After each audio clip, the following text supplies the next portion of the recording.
Well, good. I think we'll get going. Good morning, everybody from California. My name is David Amadia. I'm the president of Ridge, and it's my pleasure to host today's tasting. So welcome to Ridge Vineyards Fall 2022 virtual.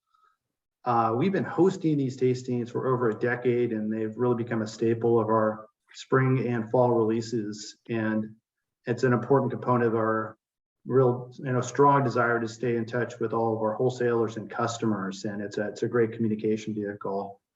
So so today we'll be tasting our fall releases. So we're back to a bit of normal.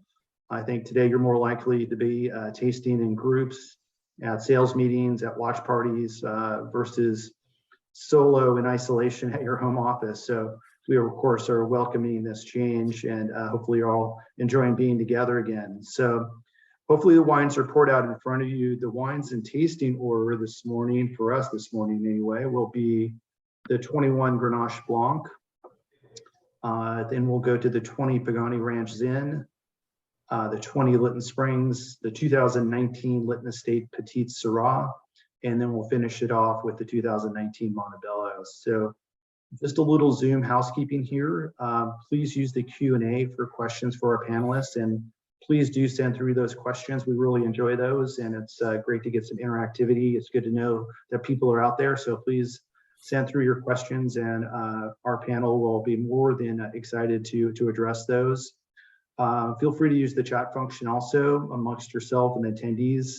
If you have more general questions, Ridge staff will be monitoring the chat as well, but if you just want to check in and say hi, please feel free to use the chat function.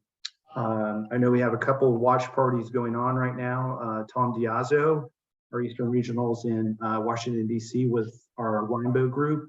Poppy is in Houston with our SGWS group.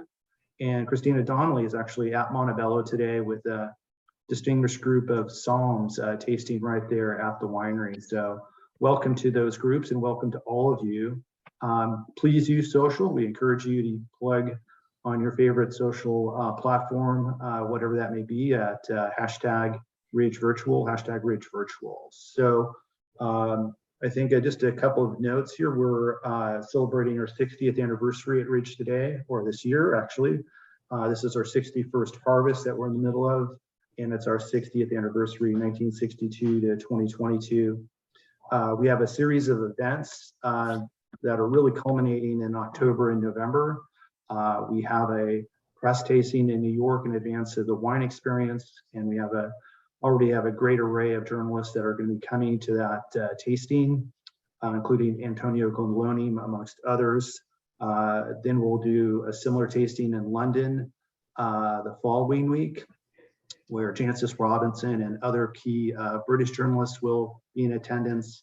And then we'll do a tasting finally in November, also in California, with West Coast journalists.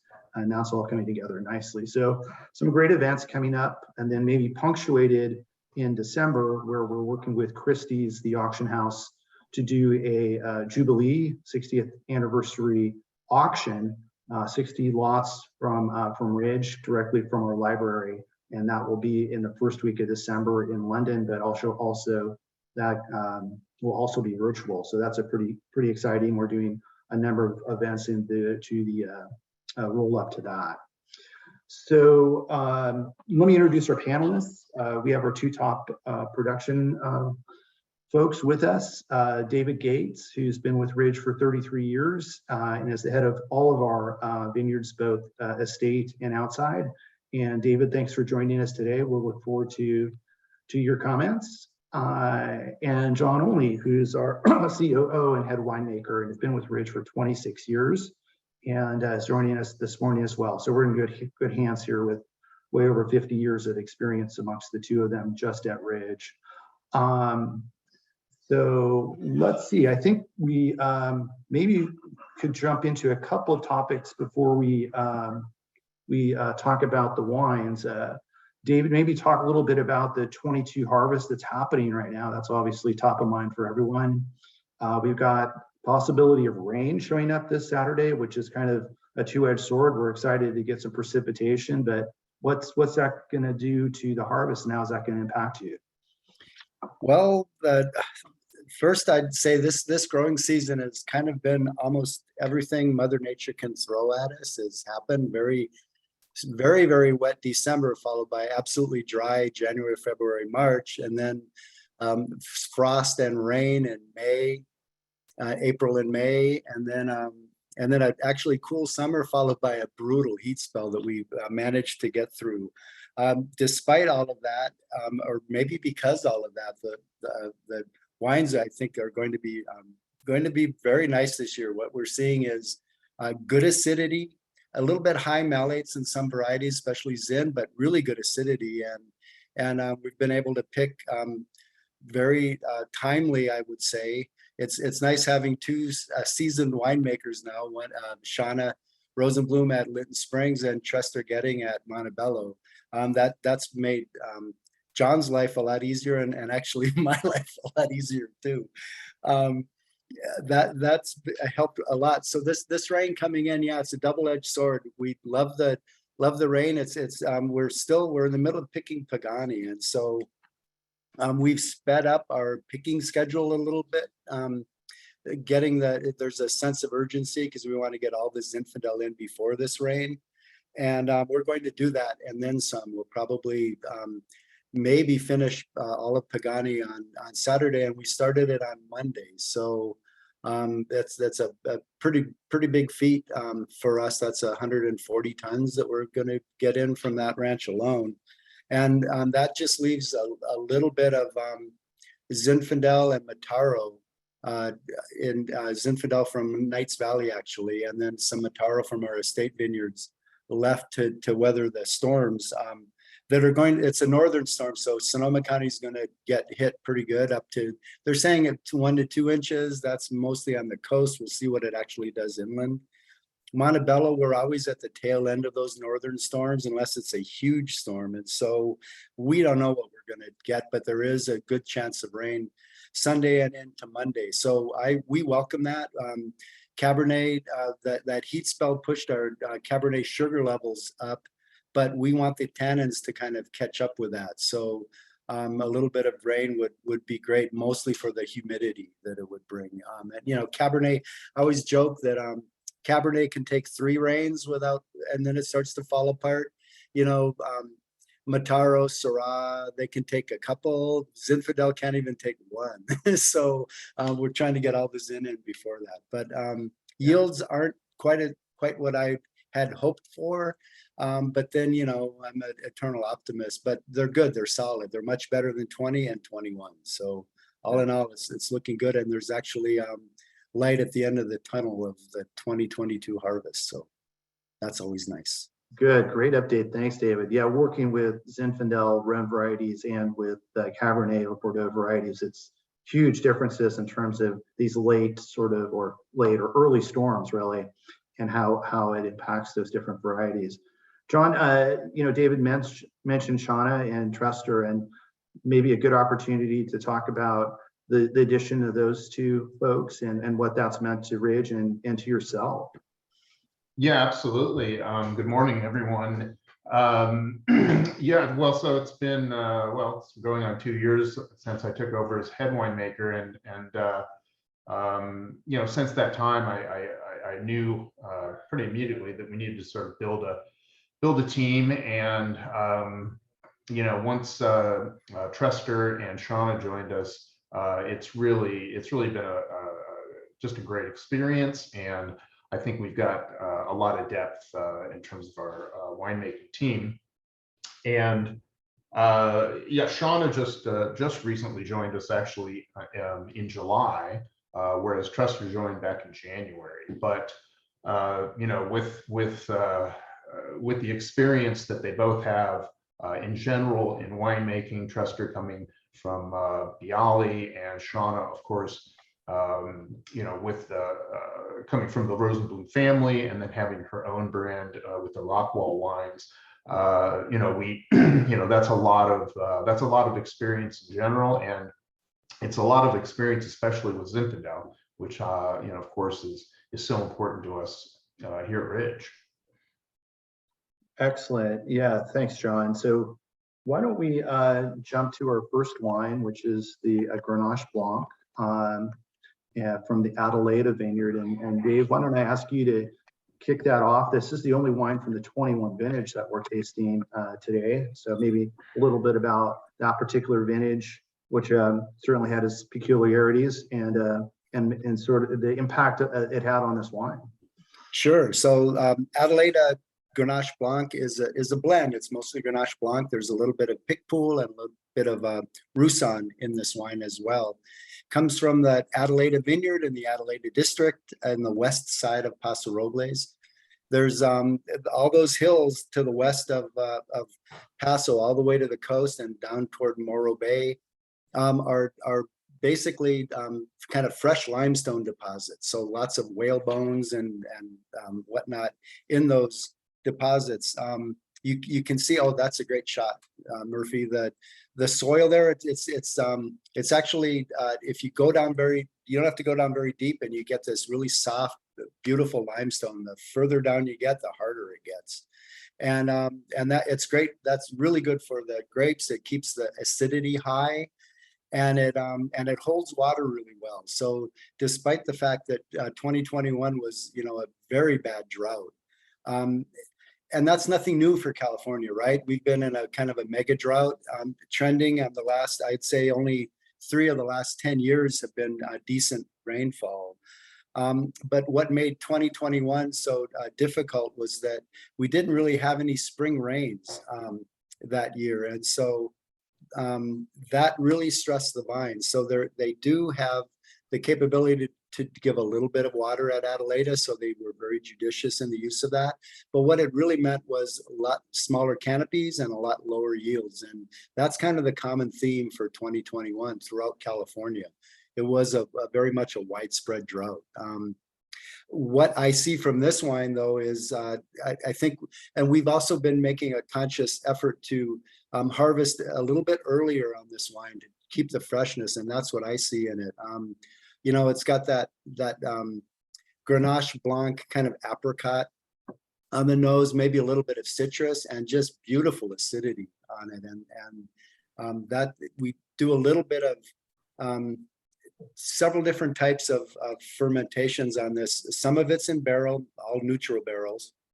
Some of it's in bigger, like what are the John, what are those barrels that are like 3 times the regular barrel, 600 liters? They're called puncheons, sometimes Puncheons, called there you go. demi-muid. Yeah, demi-muid. I like that one. That really helps. And then we also have a little clay vessel this one is called a drunken turtle. And that tends to really help the mouthfeel, especially in the Picpoul Blanc. So these varieties are fermented separately, and then they're combined. And like everything at Ridge, they're non-inoculated, and try to ferment them really cool to keep those esters, keep the freshness in the wine. Yeah, John, this is 90% Grenache Blanc, but it does have these small components of Roussanne and Picpoul. What is that bringing to the party here? Yeah, so Roussanne and Picpoul are actually, so they're both grapes that come out of the south of France.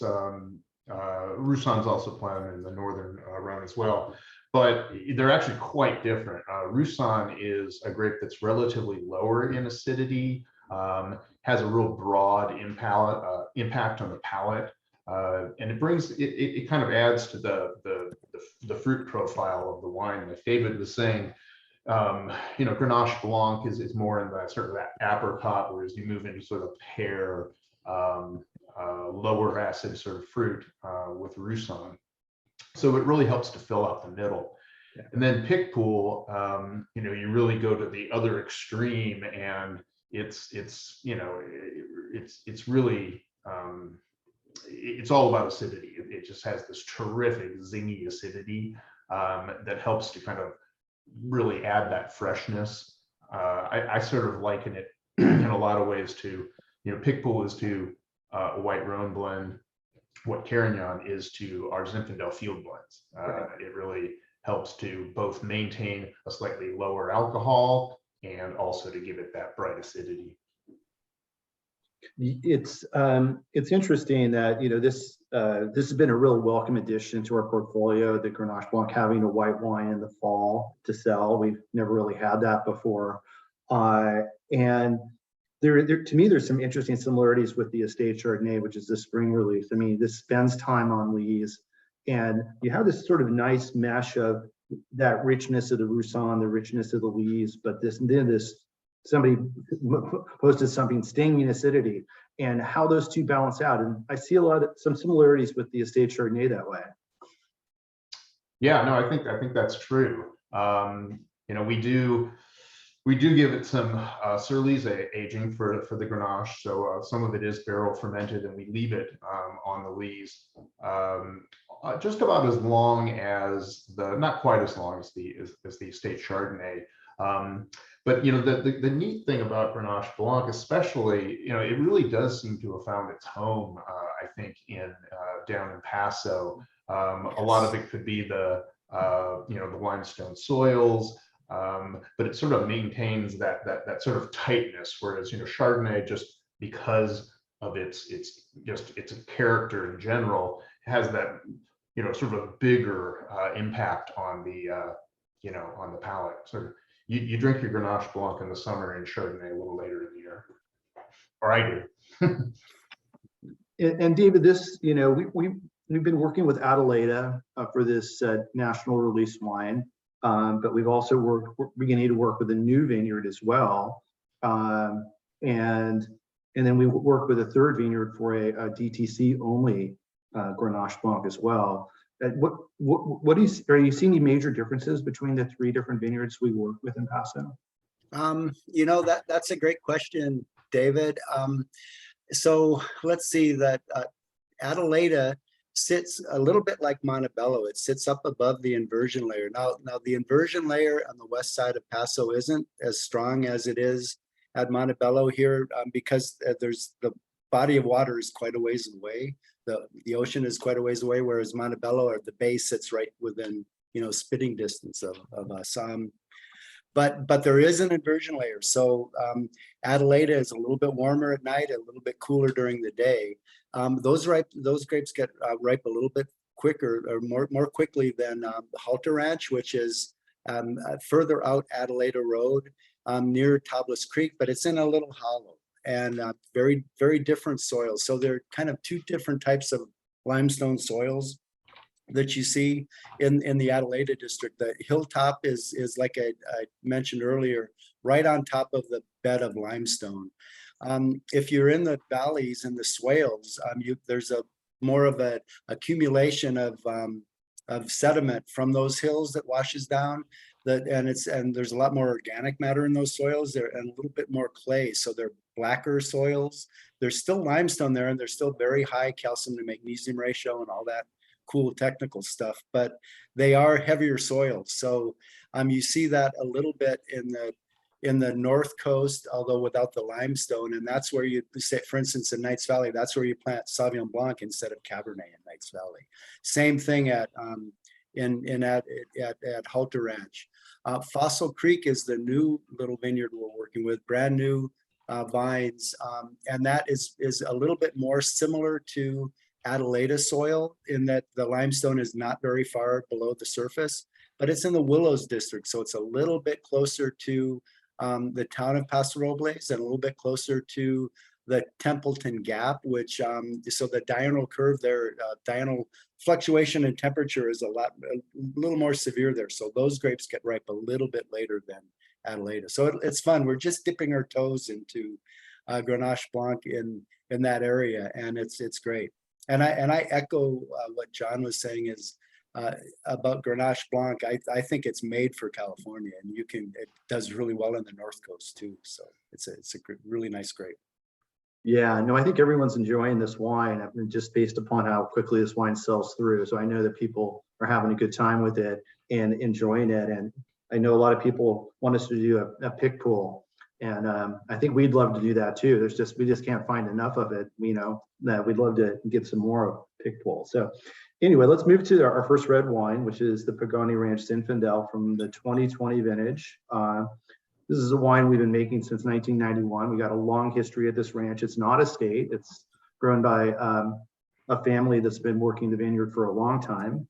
It's a mixture of primarily old vines and some young vines as well, but more than 100-year-old vines, David, right? And survived prohibition, which is always a testament to the quality of those vines. But John, why don't you kick us off? And we think the quality is great, but how does this differ? We're going to taste Lytton next. What are we going to see different in Pagani than we'll see in Lytton? Yeah, no question. Pagani is certainly one of the most historic, sort of classic field blends Zinfandel vineyards in California, going all the way back to the 1890s, still farmed by the same family. Really, really incredible when you're standing in the vineyard to think that it made it through prohibition and everything that's happened between then and now. So what's so unique about the Pagani vineyard, to start with, you have very, very old vines. We did replant, or we were part of the replanting effort to take some of the vineyards that had been fallowed and planted those in, I believe, around 2013, David, 2013, 2015. Yep. And but still, the majority of the vineyard is still very old vines. And then, the other unique thing is that it's in Sonoma Valley, so south of sort of Kenwood, north of Glen Ellen, and it's in this little pocket where the fog just kind of comes in very early and it sinks and stays there. So it creates this cooler microclimate. So you get these long hang times for the grapes. So you're getting nice maturity in terms of the physiological maturity in the flavors, without the sugars getting too far ahead of that. So, and I think one of the things that's so unique about Pagani, because of those growing conditions, is the way it maintains its acidity. And I think that lower pH really drives the flavor profile of the wine. So you get this explosive fruit coming out of the in the aroma, and yet there's just this very tight-knit quality to the wine on the palate. So really quite unique.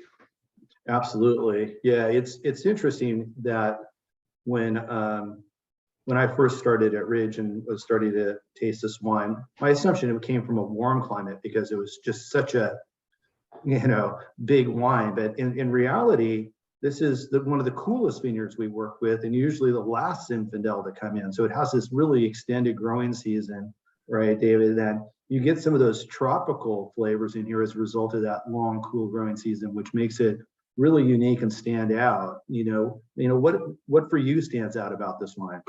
Well, I always say it's Zinfandel kind of on the wild side, not to push on Carol Shelton at all or anything, but it is. It has just a little bit more going on the nose, and then that, as John said, that acidity really helps keep it fresh, and it can have some serious tannins for Zinfandel, and part of that is there's always a good chunk of Alicante Bouschet in this wine, Yeah, which I think really helps flesh out the mid palate and helps with the finish. The other thing is on the younger blocks that when we planted that, we mixed the vineyard in, so the first planting is 15% Petite Sirah and 85% Zin. The second phase of planting is 10% Pets and 90% Zin, and I think that really helps too.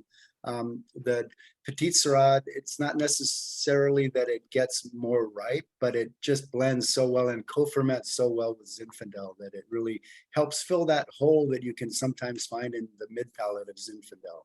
And that's what I love about this wine, is that it has that lively acidity, but it also has a full, rich, mid palate and finish. So it's a really neat wine. My oldest brother's favorite. So there you go. Yeah. So David, you've been around long enough. I see this question popping up. Back in 1991, we had been making Lytton and Geyserville for some time at that point. Why the decision to start working with Pagani fruit back in the early 90s. So our uh, past president, Wilma Sturrock, was in touch with David Noyes, who had been an assistant winemaker with Paul for many years. And he had just started his job at Cundy as head winemaker at Cundy, which is just across the street from the Paganis. Yeah. And so David Noyes kind of mentioned to Wilma that there might be a possibility that this old ranch has some Zin and whatnot on it. The fruit might be for sale. So, you know, one of the things that we have done throughout Ridge's history, starting, you know, in 1966 with Geyserville, and continue actually 64 with Petite, and then 66 with Geyserville, is looking around for old vineyards, old vine vineyards that we could make wine from. So previous to that, the wines had gone to Sebastiani. But, you know, if you remember in the early 90s, Sebastiani was going through a flux, right? They were, you know, that they were having they were selling it and whatnot. And so the grapes became available. And back then we were dealing with Dino Amatiti's uncle Louis, who was a great curmudgeon, a sweetheart, but a lifelong bachelor. He lived to be 96, I think, and was riding horses up until his like 92. Great guy. And he and Paul, of course, got on really well. And so we started buying the fruit from the ranch. And we knew from the first vintage that it was really good quality. And 1992 was, if you remember, that was kind of a warm harvest time. And so we were busy picking, and by the time we got into Pagani, it got a little bit ripe on us, but still with that great Pagani acidity. And, you know, of all things, that wine became a top 10, I think one of the first Zin blends that was top 10. So then that kind of made the Vineyards name. But I would say, despite that, it's proven itself to be a really good site for Zinfandel over the 30 years that we've been making it. So that cemented the deal a little bit at that point, didn't it? But, you know, a lot of wineries over time have sourced fruit from this vineyard. I mean, and a lot of them have come and gone, but I think Ridge has probably been the most consistent in terms of, you know, we bought it every year since 91. I don't think anybody else has had that sort of longevity with that vineyard. No, absolutely. And it's great working with the Pagani family, and they've been really smart, really strategic in trying to make sure that they keep that beautiful property in their hands, in the family hands, and they're committed to growing grapes on it and not, you know, extending Kenwood or Glen Ellen. So that's always really nice to see. So it's a great partnership. Well, why don't we move to our second red wine, which is the 2020 Lytton Springs. Lytton Springs. We've been working with this vineyard initially, 1972, David, and we actually purchased the vineyard in the early 90s. Yeah, why don't we talk a little about the 20 vintage? And the blend is a little bit different this year, I was noting, where Petite, Sirah, and Carignan are much closer. Well, you know, they're 11 and 10%, where usually the Petite much more dominant. And kind of curious about how that happened off the 20 vintage, and maybe how that impacts the sort of the profile of the wine as well. Yeah, so 2020 was yet another drought year, following the 19 vintage, which was fairly bountiful and really good water. So the vines had enough water to get through the season, but they were a little bit impacted by the large crop from the year before, and that happens with grapevines. And there was also some spring rains that happened during bloom, which didn't affect it affected the Zin a little bit, but it much more affected the Petite Sirah. So one of the main reasons why there is only 11% Petite Sirah in this wine is that our Petite Sirah yields were down so much. And also the way the harvest unfolded, that there was really good structure in the Zinfandel in 2020. And so in the blending trials, and John can speak much more knowledgeably toward this, that the wine had enough structure with just that much Petite Sirah. The Carignan, I think it really adds a lot of brightness to the mid palate, and helps with the finish, helps lengthen the finish a little bit.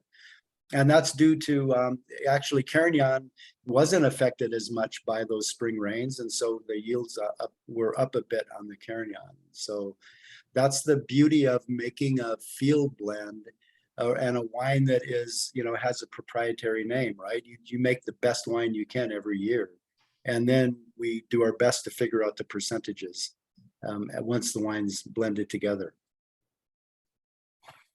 Yeah, John, do you want to sort of jump in on that and talk about the 20 harvest and sort of, how you put together the Lytton that vintage?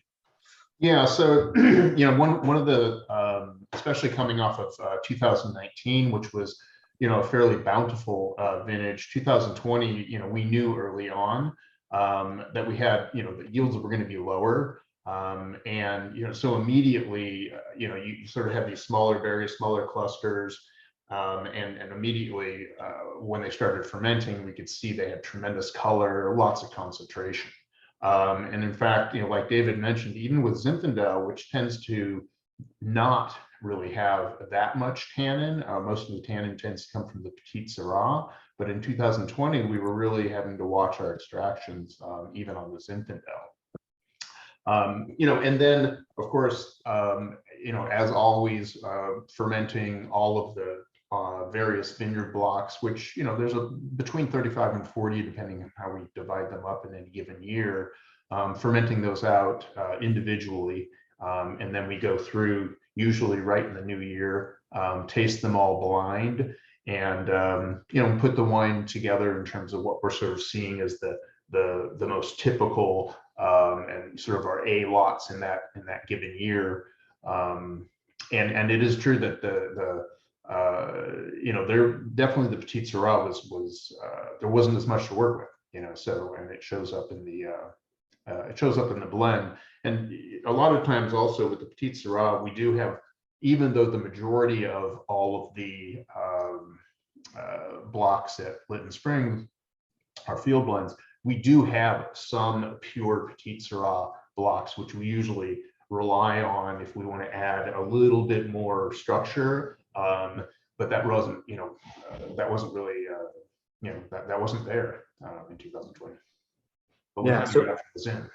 yeah, it was kind of a combination of maybe a lack of Petite Sirah, the fact that you had a smaller crop and this already concentrated tannic Zinfandel that didn't really need it. So it's interesting, and I mean that's what makes these wines great, that they really do tie out to the vintage and what's happening there. And so now we've gone from Sonoma Valley, a cooler site, to now Dry Creek Valley and Lytton Springs, John. Profile-wise, really different wines. What is Dry Creek bringing to this, and in terms of the profile? Yeah, no question about it. I mean, we're moving here to a warmer climate, and to one that, even though the Petite Sirah was down, the it's still a big part of the blend, more so than at Pagani. So you have a wine that right off the bat tends to have more structure to it, a little more tannin. It has good acidity. A lot of that acidity now, though, is coming more from the Carignan in the blend, as opposed to just from a cooler climate like we have at Pagani. So it kind of changes the fruit. The fruit becomes more of that kind of blackberry classic Dry Creek. That kind of tropical part of it, moves more into a traditional blackberry Zinfandel kind of fruit. And also a wine that really is built not just for enjoying young, but is something that can be cellared and pulled out at 10 and even 15 years. So. Yeah, let's talk about ageability for a second, John and David, because for some time we've had a vintage tracker from Monte Bello, and that's been up on our website, and basically with an evaluation, going back to the early days of Monte Bello about how these different wines are tasting, and the drinking window for these wines. And a month or two ago, we did a tasting on Lytton and Geyserville to do the same. And we'll be putting that up on our website pretty quickly here in terms of a vintage tracker for both Lytton Springs and Geyserville as well. What was your takeaway, David, from doing that tasting and going back to, the early 90s with the Lytton and Geyserville and how those wines were tasting? Yeah, I love doing those, and we don't do them enough. So I'm glad that we're developing this tracker model for the Zins. And it always amazes me how the wines can age out. So now you have to appreciate older wines, right? They're not big fruit bombs, but it's a little bit like some of Paul's and Eric's and John's recommendations on Monte Bello for ageability. It's almost, you throw it out the door. If it's stored well, they can age beautifully for a long time, and they bring different aspects. But the thing I love about old Zinfandels is they still have this core of this beautiful pure fruit that even if you go back to the 73 Lytton or the 74 Geyserville, it's still there, and that's phenomenal. That's what I like about it. They don't have the tannin structure of Cabernets, so they're softer wines when they're older, but they show all that finesse, and especially stored well, they can just be really nice. Yeah, it was interesting because at a certain point we were getting into these philosophical discussions about, is the wine ready to drink or not? Because at some level it's personal preference about how developed you like your wines. And John, we then went to the concept of drinking windows, right? To try to bridge the gap and keep everybody on board, right? Yeah, I recall, I think the categories were, drink now, or drink and hold, drink or hold. Right. And we were going back to the 90s and everything was, well, drink or hold. You could drink it, but you could also hold it. So I don't know how helpful we were in the end. I think one of the important, or one of the, really interesting things too is that, and David knows the names of the vineyard because he's walked and talked with the vineyard owners and growers. But going back all the way into the 60s, certainly 70s and 80s, Ridge has probably at some point made wine from the majority of Old Vines vineyards, field blends, Zinfandel based in California. And I think what's interesting is that Paul Draper, over that long period, I think really it was Geyserville and Lytton Springs that consistently had whatever it is that gives it that extra layer of complexity and ageability. And that's it was a long process, I think, process of elimination in a lot of ways that brought us to Lytton and Geyserville. Absolutely. David, if you had to pull out one vintage of Lytton Springs to drink with dinner tonight, which vintage would you pull? Oh man, 99. Okay. Or 91. All right. Yeah. Yeah, there you go, Wilford. Wilford was So why don't we go to our next wine? And honestly, I'm a little confused. On one sheet I have where we have Petite Sirah next, and the other I have Monte Bello followed by Petite Sirah. Do you guys know which one we're in the tasting order we have next? I think we were going with Petite Sirah and then finishing with Monte Bello. Okay, so we will taste the 2019 Lytton Estate Petite Sirah. So this here again is a different vintage than 19. John, so maybe you want to kick us off on this one and talk about the 19 vintage, which is a nice memory, I think, isn't it? Yeah. I mean, 19, to start with, it was a vintage in the, in the winter season, where we got a lot of rain, and unlike last year, for example, the rain came sort of later in the season, so that when we had bud break, there was a lot of moisture in the soil. So the vines had a lot of were able to access a lot of nutrition, great canopy, pretty healthy yields, but it was really one of the more ideal, I think, vintages in recent years. Likewise, when we got up towards harvest time, I think having a few more grapes on the vine, the vine, it takes it a little longer to ripen. So again, we have that extended ripening period. And so when we did pick, we were able to pick at, relatively lower sugars, and yet we had this great maturity to the fruit, which is, it's important, obviously, with all varieties. It's particularly important, I think, when you're working with pure Petite Sirah, because Petite Sirah is just its calling card is color and tannin. I mean, it's it can make a very, very full bodied wine, and trying to manage that extraction. In other words, there's never not enough color and tannin with Petite Sirah. So yeah, so it really was, it was some great fruit to work with, and I think we were able to make something that has the balance. It has the acidity. It's not too ripe, and I think the tannins are fairly well coated and pretty sumptuous. Yeah, for a wine just being released, it's very accessible for a Petite Sirah. It really is tasting beautiful. David, talk about how Petite Sirah is adapted, not just to Dry Creek, but particularly to our Lytton West vineyard. It seems to really thrive in that location. And what is it about that location that Petite Sirah really latches onto? Well, Petite Sirah isn't a really big vine, so it doesn't have exuberant growth, but it does have good yield. So the clusters can be really big, especially when the vines are young. At Lytton Springs, we have predominantly, there's some gravelly soils there, but predominantly there's more clay, especially up in the hills. And so that clay is a double-edged sword in the soil. On one hand, it holds water really well. On the other hand, it doesn't always give that water up to vines very easily. Petite Sirah because it doesn't have as much growth, and it's just a little sturdier than Zinfandel and more manageable. It tends to extract that water a little bit better. It can take those clay soils a little bit better than Zin.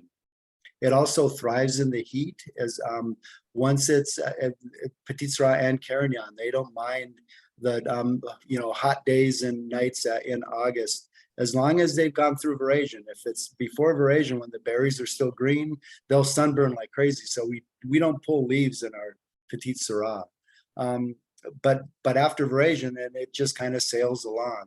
And yeah, it's just, there's something about that climate and soil, and it loves the varied aspects of the hills. So some of it's on a north slope, some on a south slope, some facing east. It really works out really. The only thing we don't do is put it on a west slope. That we reserve that for Carignan.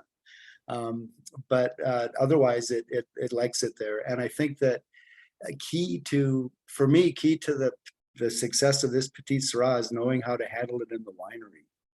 So it's one thing to grow it, it is fairly easy to grow. It doesn't really rot that much, but you can over extract it so easily in the winery. And so that's the key. And I think handling it a little bit like we do the Bordeaux varieties at Monte Bello, the Cabernet, like whole berry, more or less whole berry fermentation. I think that really helps in watching that extraction as much as we do here at Monte Bello in the Cabernets.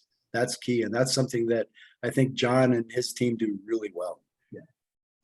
Yeah, and I hate to say this, but there's a lot of mediocre Petite Sirah out there in the world. So, and this is not one of them. This is really a wine that has great balance. It's got structure, but it's not over tannic. The fruit is still present, and it's fresh, and it's delicious, and the tannins are well coated. So this is a great example of Petite Sirah. And it's really a very cool wine. And I understand this year, the 22, that with Petite Sirah is doing particularly well this harvest, David. Is that right? Well, the yields are up there. We'll see how that. A lot of it. No, I'm excited because it did. Some of it did. I'd say actually the majority of it did go through that heat spell. So we had several days over 114 degrees, 2 days, and then on either side of that really hot peak, it was still pretty warm. The saving grace with the heat spell up in Sonoma was that it still cooled down a bit at night. So it wasn't like it was in the 50s, high 50s at night, but it was still in the 60s. So that allowed the vines to recover. And like I said earlier, pets can handle that heat and the intense heat without really shriveling up like Zinfandel, because it does have a slightly thicker skin to it and more compact bunches that I think just kind of help it out. Zinfandel just says, okay, I'm done with the heat, and you better pick it, right? So yeah, so I think it's exciting. I can't wait to try the wines. They're still kind of bubbling away right now, but yeah, should be good. I think it's also worth mentioning that we didn't release Petite Sirah last year because we made the decision to give our Petite Sirah from the Lytton Estate an additional year of bottle age before release. So there was no release last year. Now it's a 19 vintage, which is really in line with our Bordeaux variety. So with the Estate Cabernet and with the Monte Bello. And in the glass right now, I think it's really has nicely benefited from that additional year in bottle. And I think it's much more ready to go to market and go to restaurant wine lists now. And so we'll be able to maintain that going forward. I think that's an important point. So John, why don't we move to the Monte Bello, the 2019. And as we said, that was a bountiful growing season. We had sufficient rain. It was a good growing season. And I think the wines are really reflecting that, aren't they?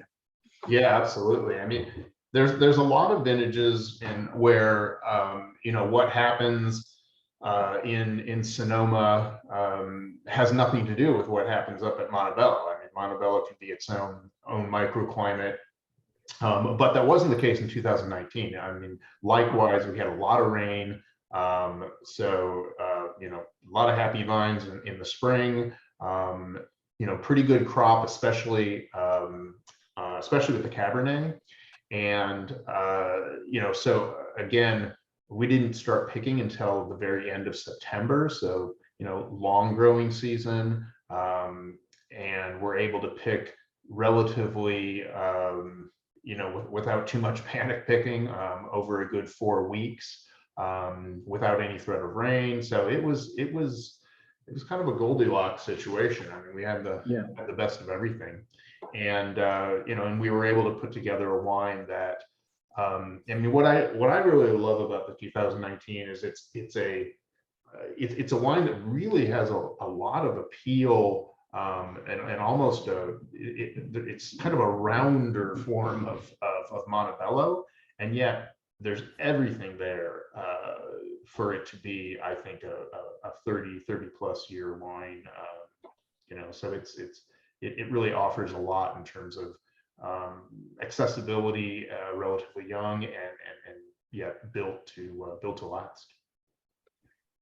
David, I think we shouldn't assume that everyone fully understands sort of what's unique about the Monte Bello site. I mean, I don't know how many times I'm off in the road, maybe in Europe or somewhere in the U.S., and people will ask, where in Napa is Monte Bello located? So, why don't we take a step back and just maybe go through the highlights of really what makes Monte Bello unique from Napa and such a unique place to grow Cabernet. Yeah, so we're way south Napa, right? We're an hour south of San Francisco. We look over Silicon Valley, so we look over San Jose on one side and Palo Alto and the peninsula on the other. We sit right against the bay, the very southern edge of the bay. We abut the San Andreas Fault. It's to our west, and we are on what is called an exotic foreign terrain by geologists. So it is basically a seamount that was on the Farallon Plate that was as this Farallon Plate was subsumed from underneath the North American Plate, being pushed by the Pacific Plate. It left Monte Bello behind, and then with the volcanic activity that subsumation caused, that made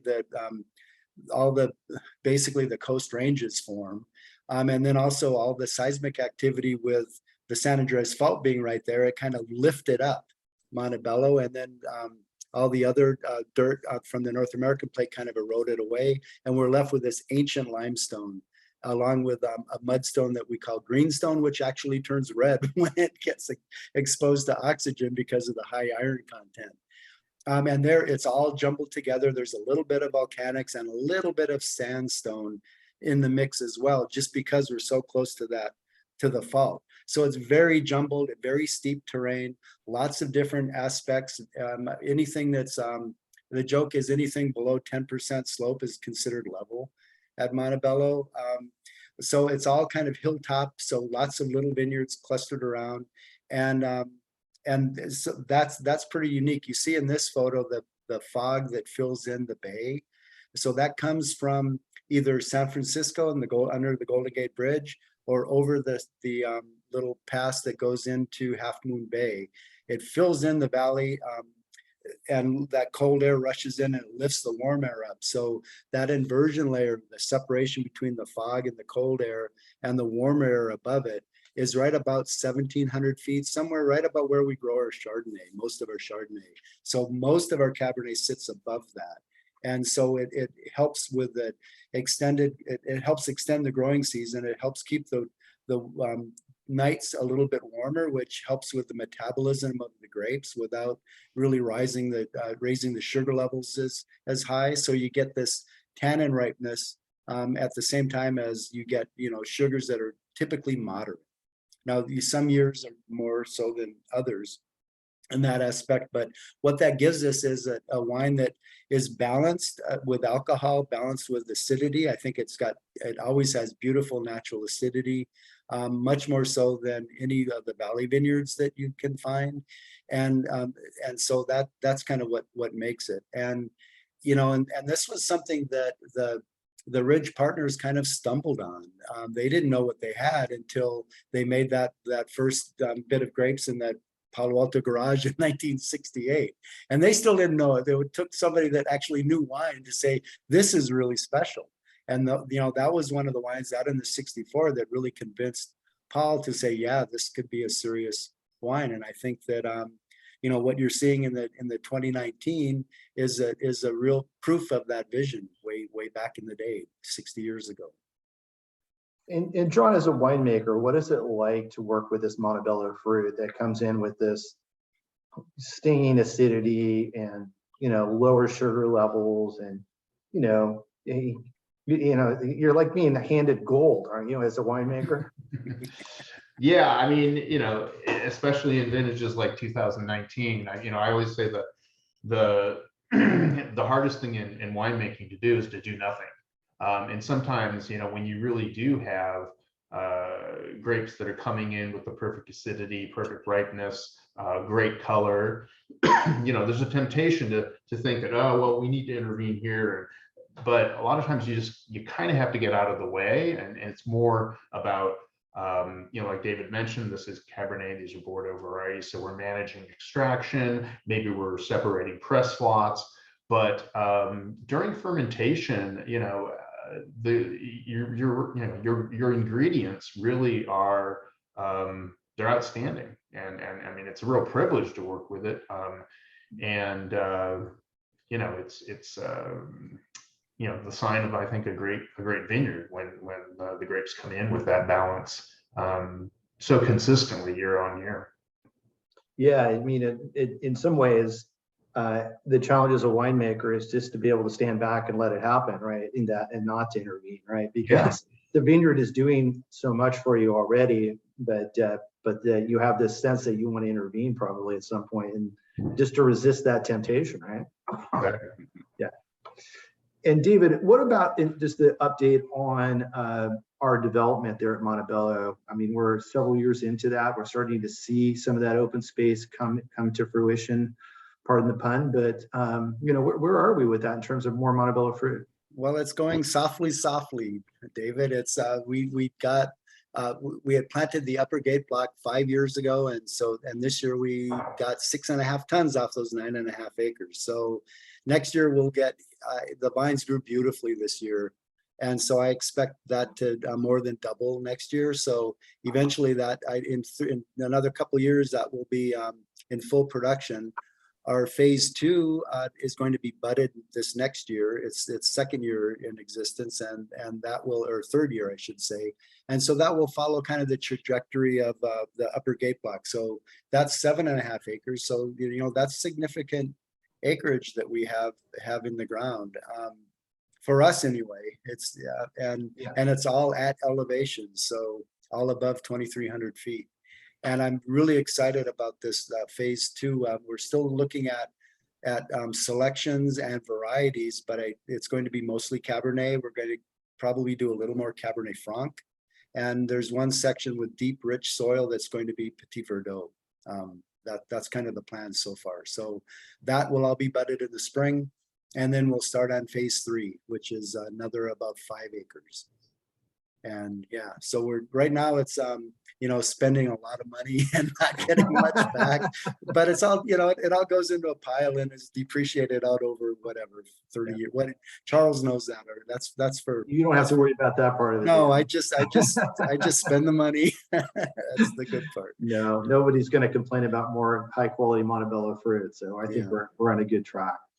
Well, good. Well, we're coming to the end of our hour. I wanted to definitely thank John Olney and David Gates for stepping away from the middle of harvest to spend some time with us this morning. Really appreciate that and appreciate all the great insights.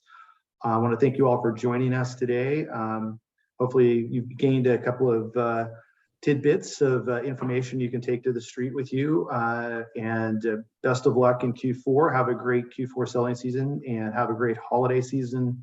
We'll look forward to seeing you all again in the spring of 2023 for our spring virtual tasting. So, but in the meantime, have a great Friday and have a great weekend. And thank you so much for your time today. We all really appreciate it. Very good. Thanks, everybody. Cheers. Thanks.